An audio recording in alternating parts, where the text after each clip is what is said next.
Tingin po ba nung panawagan nyo na bumaba ang mga korap ay kasama po ang ating Pangulo? Ikaw nagsabi.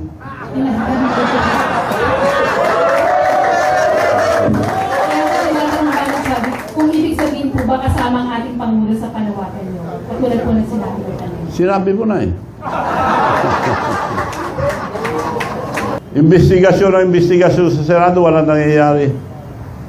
Paikot-ikot lang tayo. So, yun lang po. Maraming salamat and I'd like to entertain any question. Well, sa Senate and Congress, majority always win. So, wala tayong asahan dyan.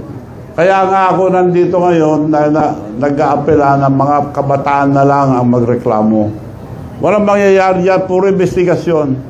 Tingnan nyo ngayon, nag-investigasyon, nagpalit na naman ng Blue Ribbon Committee. Ang totoo, ang gobyerno natin bulok na. Ipagpalagay mo na ang gobyerno natin isang sasakyan. Maski pa-overhaul mo yan, palitan mo lang ang pyesa, hindi pa rin naandar. Kailangan bago. We have good laws, but the implementation is bad. Pagpalagay mo na lang, pagpile ka ng kaso ngayon. Abuti ka ng siyam-siyam, may parking fee. Pagbayad ka lang parking fee, matutulog na ang kaso mo. Ang nakukulong, yung mga tao na walang pera. Yung mga may pera, walang nakukulong. Unless natututukan ng media, doon lang nakukulong. Ego, kapuhoy na bubulihanan. Eh lahat mo nang tinuturo itong si Congressman Romualdez at ito po si Congressman ko. Eh bakit hindi pa ho nila dinadalaw sa investigasyon nito? Go. Bakit tinatago pa ho nila, Go? Pinsan ng presidente yan eh.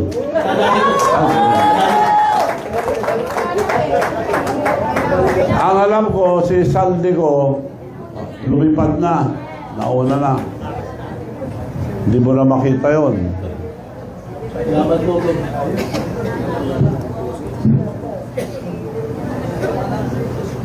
Hi, Sir. Bea Mayor po from Radyo Pilipinas. Sir, sa isang interview, sinabi niyo Hindi ko maintindihan yung mic. na ng suporta sa Pangulo. At isa po ba sa dahilan ay dahil hindi nabigyan ng pwesto o posisyon bilang director sa PCSO ang anak niyo? Sino?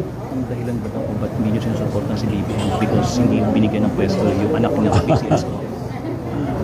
Ang mabuti, tinanong mo yan.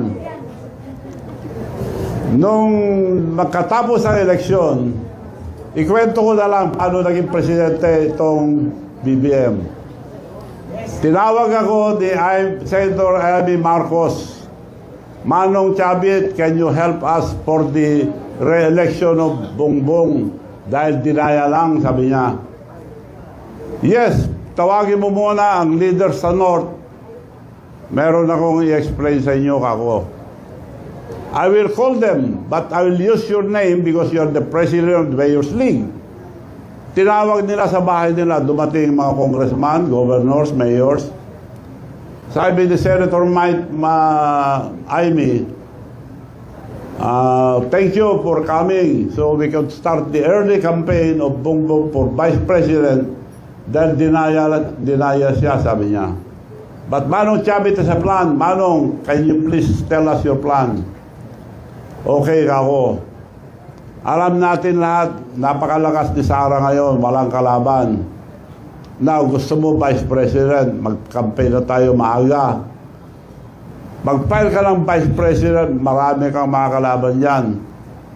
Kung si Sara, kung sa Presidente, wala ka rin laban at the time. So, ang suggestion ko, mag-file muna tayo for President para pag nag-file si Sara, you slide down for Vice President, protected ka na, and I have the leverage to talk to Mayor Inday Sara na ikaw ang Vice President, protected ka na. Palakpakan lahat sila. Thank you, Manong, sabi yung ni BBM. Okay, COVID pa, bawal pa lumabas. nakahingi ako ng permit. Meeting, konti lang ang pwede. Hindi pwede malaking meeting. Ang ginawa ko, being the president of the Mayor's League, regional. Kaya humingi ako muna ang pamanhin at patawad sa mga mayors na kinausap ko na nakumbinsi. Dahil parang nabudol tayo. Alam mo, sabi ni BBM, Manong, ang swerte ko, ikaw ang presidente ng Mayor's League. Nung tumakbo ko noon, malaman lang ako isang mayor. Ngayon, puro mayors ang minimit natin. Region by region, region by region, region by region. Pinasyalan namin lahat ng region. Wala siyang gastos.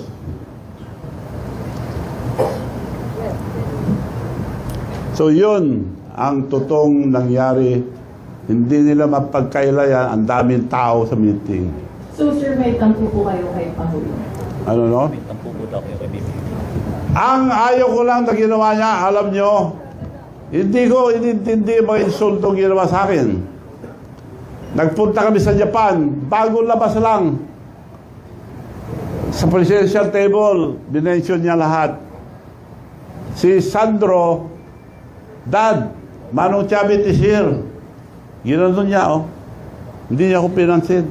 Ang mga overseas workers, bastos naman ang presidente yan, sabi nila. Oh, nagtampo ba ako? Hindi. Ayaw siya sabi mo na pinapasok ko sa PCSO, director lang. Dahil chairman ng PCSO yung kapatid ko noon. Anak niya yon, director lang. Oo, ang dami naman yan eh. Sabi naman ni Special Assistant to the President, Nagdameo, sigurado na yan, Manong. Sinabi na ni Presidente, sigurado na yan. Isa-isa may na-appoint na director, umiiyak yung bata. Sigurado na yan, pag nakita, puro sigurado. Tapos, di na sumasagot, yung sekretary niya. Nagkita kami, yung sekretary niya, tinakpan na yung mata. Wala naman tinupad. Nagalit ba ako? Hindi. Direktor lang. Ang laki na itulong ko sa kanya, hindi siya presidente, kundi dahil sa akin. Ba't ako galit? Ba't ako naiinis sa kanya ngayon? Nung pinalis natin ang mga bases dito sa Pilipinas, it was approved by the Senate. Pagpunta niya sa States, pinabalik niya lahat, dinagdagan pa. At para tayong dinadala sa kumunoy. Alam niya na magkakagera ang China and Taiwan. Sabi ng China, we never invaded any country but Taiwan, we have to get it because it's ours. Binigyan sila ng 5 years. Ang Amerika, wag, laban tayo. Wag kayo bumayag, laban tayo. Pagkagaling ang presidente natin doon, binigay kagad ilang beses. Ang dami. Kung matuloy yung away nila, sinong bubugin? Tayo. Ngayon, iniinis pa niya ang China. Anong laban natin sa China? China is our neighbor. China is our friend. China is helping us a lot. Mabuti nga. Tubig lang kinakanyon nila eh. May karapatan din sila doon dahil ang dami nag-reclaim, hindi lang tayo. Vietnam at ibang country. It should be diplomatic. Kausapin niya lang. Sosyo na lang tayo dyan. She should stay neutral. As a leader, he should stay neutral. Bakit kumampi kagad? Di pinapahamak tayo. Ibig nyo sabihin, yung kontraktor lang kikita dyan, sila naglagay. At sabi sa akin yung pinsambu niya, Michael Keon, former mayor, nung ikampanya ko si Marcos sa BBM, Manong, you know the Marcoses, they will just use you. Hindi ako baliwala doon, totoo pala. Eh, kako nga, may Alzheimer pala eh. Nakasimutan lang kami. So, mismo pinsan niya nagsabi, they will just use you, Manong, nagpapagod ka raw, sabi sa akin. Totoo ka. Sumama ako dahil maganda yung plataforma. Pagkakaisa, kailangan sama-sama tayo lahat sa kaunlaran. Ano nangyayari ngayon? Nasaan yung pagsasama? Away ka agad. Ibig sabihin po ba, nung panawagan nyo na bumaba ang mga korap, ay kasama po ang ating Pangulo? Ikaw nagsabi.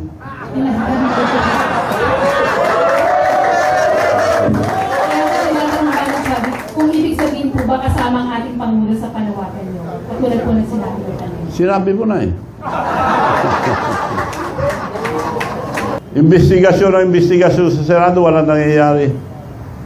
Paikot-ikot lang tayo. So, yun lang po. Maraming salamat and I'd like to entertain any question. Well, sa Senate and Congress, majority always win. So, wala tayong asahan dyan. Kaya nga ako nandito ngayon na nag-aapela ng mga kabataan na lang ang magreklamo. Walang mangyayari yan, puro investigasyon. Tingnan nyo ngayon, nag-investigasyon, nagpalit na naman ng Blue Ribbon Committee. Last question, Rob.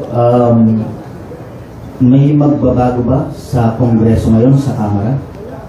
May magbabago ba? Matitigil na po ba yung kalamak na May magbabago pa ba daw sa Congress? 100 billions Iba na yung of speaker.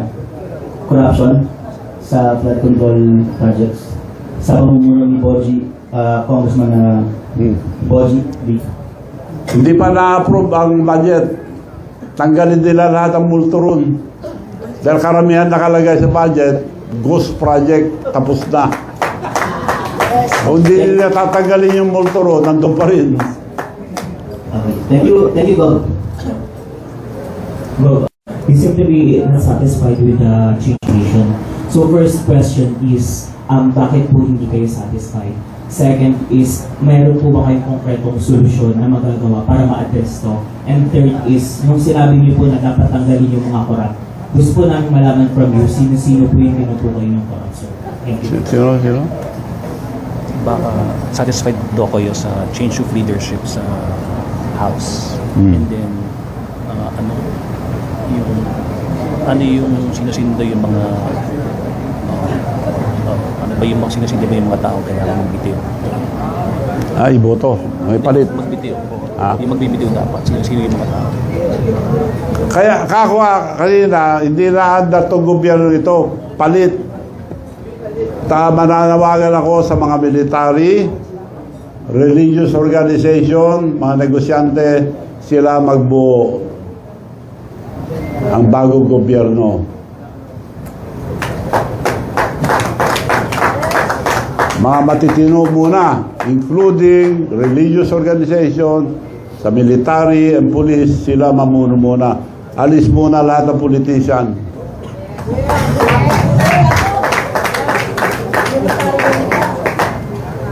Magandang araw po. Suwan Reposo from CIG. Sir, yung panawagan po na bumaba sa pwesto kapag nahanap na may korupsyon yung politiko, mag-a-apply din po ba po dun sa mga politiko na may connect sa mga kontrabista o yung may mga pawang lang po ng kaso ng korupsyon? Hindi ko maintindihan. Dapat ba raw magbitiw yung mga politiko na may connection sa contractor or yung mga corrupt lang na politicians? Kung may delikadesa sila, hindi na mag-resign. Pero wala akong nakikita sa Pilipinas. So the only way we have to change our government. Mag-usap-usap ang military, police, mga religious organizations, mga kabataan, and mga technocrat natin maraming magagaling. Kaya nagkakaroon tayo ng brain drain eh. Hindi pinapansin, mga kurap pang nailalagay, yung mga madudunong nasa ibang bansa na. Sir, magandang araw po ulit. Follow up lang po dun sa tanong ko kanina. So, nabanggit niyo naman po na handa po kayong ipa-check po yung mga projects niyo. No? Ngayon po, mayroon din po kaming response from COMELEC Chair Garcia po tungkol nga po dito. Aware naman po tayo na bawal pong maging contractor ang mga nakaupong government officials dahil daw po may conflict of interest. So sabi po ni Chair Garcia, pwede pong ma-anti-graft and corrupt practices kasi pinagabawal nga po iyon, magkakaroon ng interest lalo pa at may maaaring mabangga na interes ng publiko sa pamahalaan. So, ready po kayo na harapin po yung mga inspections sa project, pero ano po ang response nyo patungkol po dito if ever man po na may umarangkadang ganitong issue? Tungkol sa mga construction? Kasi daw bawal ang isang politiko na meron. Oo, ang marami na-appoint na nagbibitaw muna mga ari-ari, mga pwesto. So, ganun lang yun. Bawal kung nandun ka pa rin. Conflict of interest. To show you one example, when I was young, I was the biggest trader of tobacco in the entire North. Nung na-elect akong governor, binitawan ko ang magandang negosyo dahil doon ako kumita ng gusto. Ang Virginia Tobacco ay ano ng Amerika yan, sarili nila, walang iba. Inisbagin lang ni Harris Tonil yung buto ng Virginia Tobacco. That's the main ingredient of cigarette. So ako pinakamalaki trader nung na-elect akong governor, nagbitaw ako dahil di ko na pwede tawaran yung farmer. Kailangan patasin ko ng presyo para makinabang ang farmer. Yun ang delikadesa. Pero how about po sir ngayon na may mga relatives pa rin po kayo na nakaupo, then may mga projects pa rin po hawak yung contracting firm niyo? Ano po ang... Totoo yun. Kung tingnan mo yung opisyal ng satrap, wala na akong pangalan doon. Dahil nag-divest ako. Ngayon pwede na akong bumalik, wala akong pwesto eh. Negosyo namin yan, tatay ko pa, negosyo na yan. Anong pamimigay ko sa tao? Ako po, Ilocano ng Dikuripot, namimigay ako ng pera. Anong ibibigay ko kung di ako maghanap buhay? Hindi naman ako nagnanakaw. So, sinusunod ko lang yung batas. Divest ka, di nag-divest ako. Pero sir, may mga relatives pa rin po kayo nakaupo. So, medyo conflict of interest pa rin. Conflict of interest kung meron sarili sila. Ganun din. Kung may sarili silang construction. Sige po, thank you. Hello, good afternoon. Bob, Datigakas po, DCRH. Sa tingin niyo po ba, walang alam ang Pangulo dito sa mga nangyayari sa Kongreso bilang mga budget insertion?